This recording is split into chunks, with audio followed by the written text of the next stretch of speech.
Okay, welcome to another episode of Fix It with Patrick. Today I'm going to show you just basic maintenance of what you need to do every so often just to keep your robot running.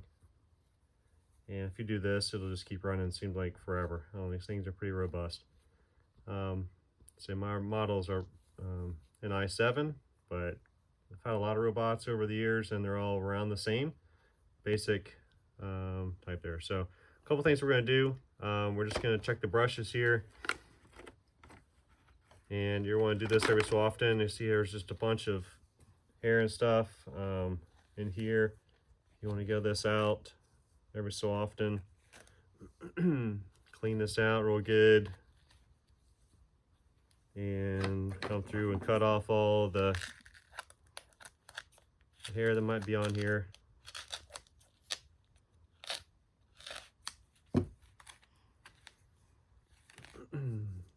Finds all kinds of stuff around the house.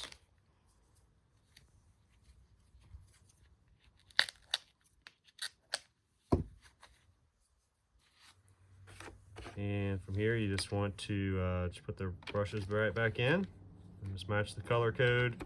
There's a little symbol in here that shows the same logo here that you're going to match up. Just run out a little bit there.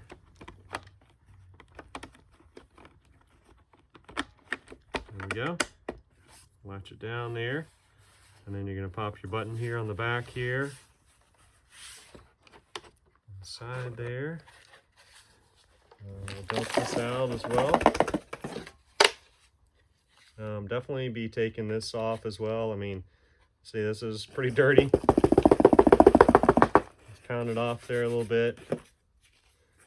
If you knock that off, it'll actually, it'll just keep going. Like, you don't have to change them out that often, really.